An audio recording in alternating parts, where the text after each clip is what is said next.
And welcome to another episode of Codo's Mojo. And as always, I'm your host, Patrick Codo. We have a lot to talk about today. First things first, everyone.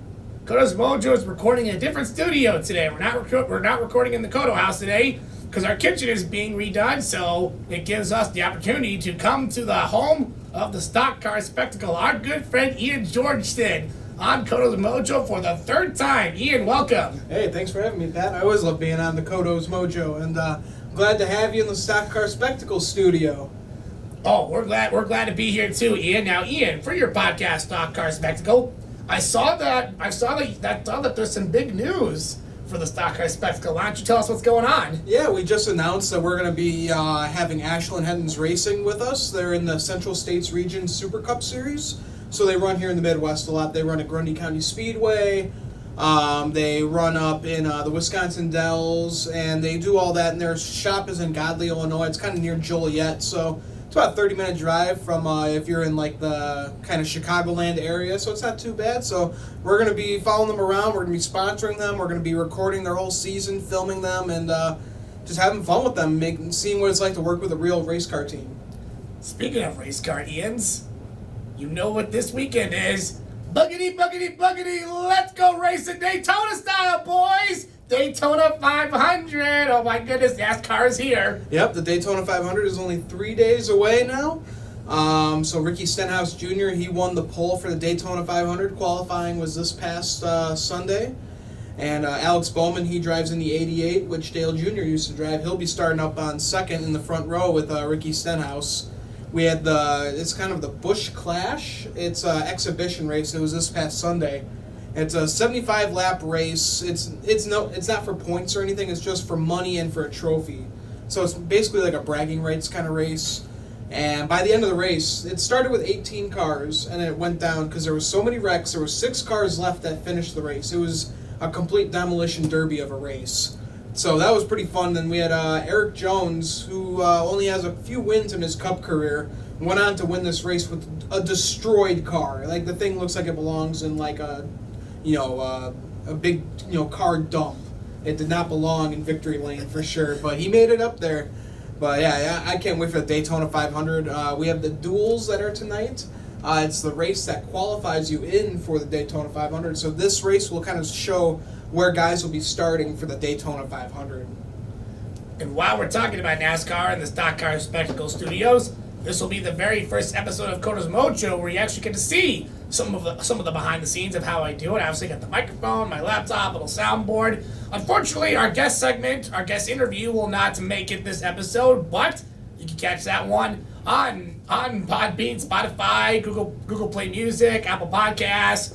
In this episode too, if you want to see the one in person, go on to Ian's YouTube channel, Stock Car Spectacle. He's also on Spotify as well. And what is the other platform you're using? We're also on Anchor.fm. So you have 3 different platforms that you can listen to us, and and on YouTube to watch us. And I think I'd rather have you guys watch us on camera, because then you get to see our beautiful diecasts of the week. Just our studio, because that's probably one of the best parts about this show is me and the guys, we just loved setting up all this stuff.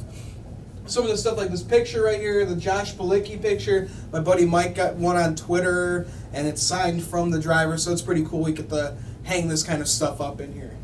Tune in to Ian Georgeso, Mike Gamble, and Nick Kinzel for all the NASCAR updates on YouTube, Stock Car Spectacle. Seriously, people, these guys do a fantastic job, and I appreciate the shout-out you gave me for Codo's Mojo. Yeah, of course, buddy. I mean, you show us the love, we gotta show you the love.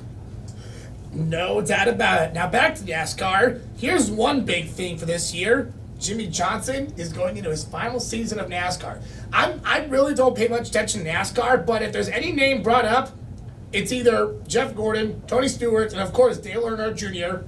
and Jimmy Johnson. Those guys I really watched growing up, and I cannot believe that Jimmy Johnson is racing in his last season. Yep, Jimmy Johnson, the 7-time champ, is calling it quits after this season.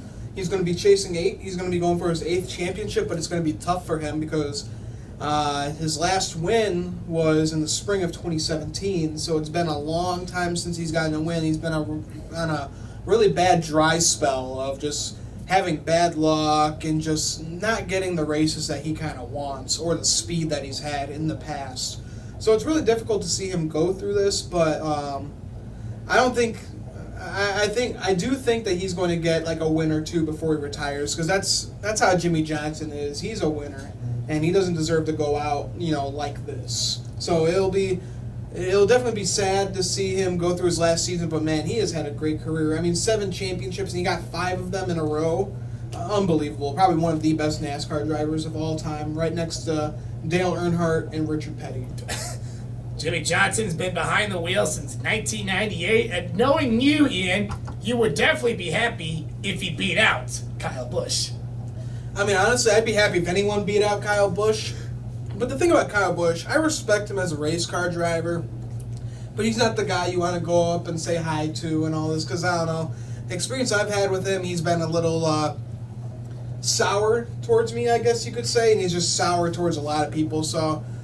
I mean, it's whatever, but the dude he's one hell of a racer, so I'll give him that. Ian, unfortunately, we're going to be running into sour people then and there. Not everybody's going to be your friend. I mean, that's how the world works, bud.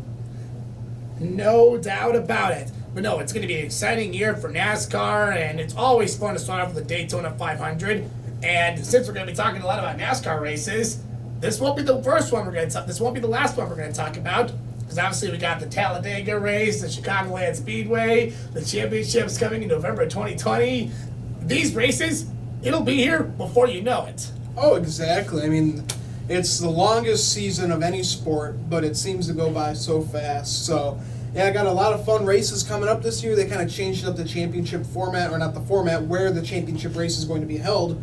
It's going from Homestead Miami Speedway to Phoenix, Arizona.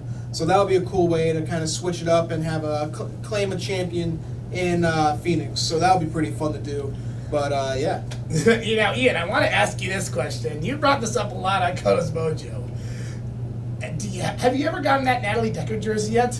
I have not gotten the Decker shirt yet. I was online looking for it because I have to get it because I lost a bet.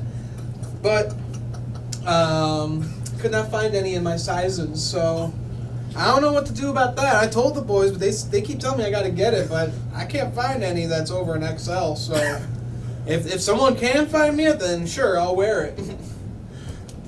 You never know. It could be a nice birthday present from you because your birthday's coming up. Yeah, exactly. Exactly.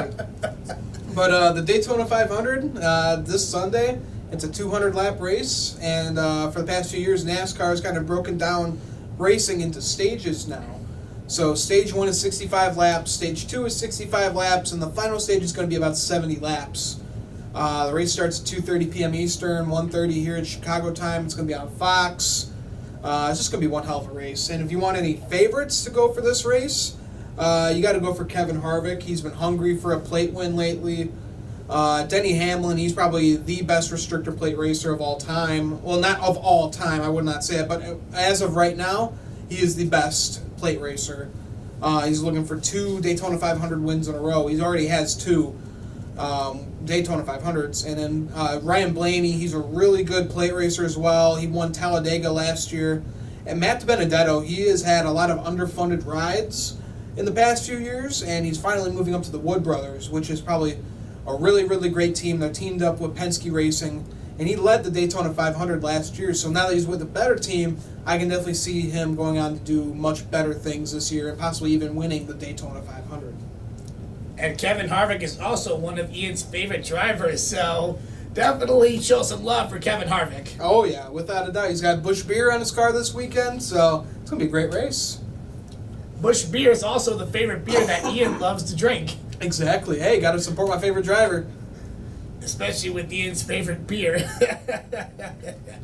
But yeah, no, I'm pretty excited for the NASCAR season. Really haven't watched it that much, but personally, I feel like NASCAR is pretty underrated. It really, I mean, the past, 10 years or so, people watching has kind of decreased. So hopefully with, all the young guns coming up, all the rookies, all the changes that NASCAR is making, they're doing a whole different body style next year. So hopefully, people watching on TV, it's risen up, but not much, but it is really underrated. So I'm hoping that it gets back in the spotlight in the next few years coming up. No doubt about it, and everybody loves NASCAR. All right, everyone, that does it for our NASCAR talk.